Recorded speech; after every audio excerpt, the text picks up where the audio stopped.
For years, every Starship that came back from space ended the same way. A splash, then a fireball. That was normal. That was expected. Nobody even called it a failure. Then, last Friday, this happened. The rocket hit the water and nothing blew up. It just sat there, floating, in one piece, still filming itself. SpaceX called it their softest landing ever. But the reason it matters is not the reason you would guess. And the next flight is going to try something no rocket has ever done. What actually flew? This was Starship's 13th test flight. It went up from Starbase in Texas on July 24th at 5:51 in the evening. The whole thing is about 123 meters tall. That is taller than a 40-story building. Two parts. The bottom half is the booster, which does the heavy lifting off the ground. The top half is called the ship, and that is the part that goes to space and comes back. Remember that split. It matters for the rest of this story. The rough road to the pad. This flight almost did not happen. The first attempt was on July 16th. The countdown hit 0, the engines started to light, and the rocket shut itself down. 4 of the 33 engines did not start properly. SpaceX traced it back to something surprisingly simple. Moisture had collected inside the fuel pumps. Rocket fuel is stored incredibly cold, so when that moisture touched it, it froze. Frozen water inside a spinning pump means the pump slows down or stops. They swapped out engines. Then a second attempt got called off for bad weather. Third time, worked. The booster's bad night. Liftoff looked great. All 33 engines lit. The rocket even set a record for the maximum pressure it pushed through on the way up.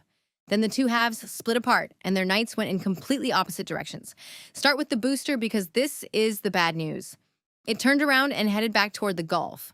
The first part of that burn went perfectly, all 33 engines, which was actually a first for this new version. Then it cut the burn short. For the landing, it needed to relight its engines. Only about 10 came back on. 2 of those quit within seconds, so it hit the water hard. Now, I want to be clear about something, because a lot of coverage got this backwards. The engine trouble on this flight was the booster, not the ship. The ship's engines behaved beautifully, and you will see why in a minute. Real satellites, finally.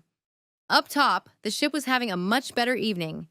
It opened its payload door and pushed out 20 Starlink satellites through a slot the team nicknamed the Pez dispenser. Here's what makes this a first. Every previous flight carried fake satellites, just metal weights, to prove the door worked. These were real ones, working ones. 4 of them even had cameras on board. The last 2 switched on their lights and looked back at the ship before drifting away. Genuinely lovely shot. For about 20 minutes, those satellites did a full test run. They opened their solar panels. They opened their antennas. They talked to ground stations and to other Starlink satellites already up there. A SpaceX engineer said afterwards they got a signal from every single one. And then they all burned up, on purpose. Because this flight never entered a proper orbit. It flew a long arc, so anything released on that path comes straight back down. The quiet milestone. About 39 minutes in, the ship did something that looks boring on video and is not. It restarted one engine in space. Just 14 seconds of burn. Why care? Because a rocket that cannot restart in space cannot choose where it goes. It just follows the arc it was thrown on. Restarting is how you settle into orbit. It is how you leave orbit. It is how you point yourself at the moon. And on the last flight back in May, SpaceX canceled this test entirely because the flight was going badly. So getting it done cleanly this time closed a real gap. The part that actually matters. Then came the fall. SpaceX flew it through deliberately rough conditions. They wanted to stress the heat shield. The heat shield is the layer of tiles on the belly of the ship. It is what stops the whole thing melting on the way down. It has been their biggest headache for years, and here's the problem they kept running into. Every time the ship came down, it broke apart at the end. So they never got to properly inspect the tiles afterwards. This time it survived, it floated, it kept sending video and data for ages after touchdown. For the first time, they got a clean look at a heat shield that came home in one piece. That is the win, not the pretty landing. The data. What happens next?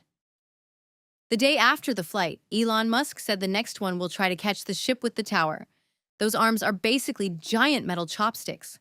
They swing shut and grab the rocket in midair, so it never touches the ground. They already do this with the booster. First time was October 2024, and they have repeated it since, and even reflown some of them.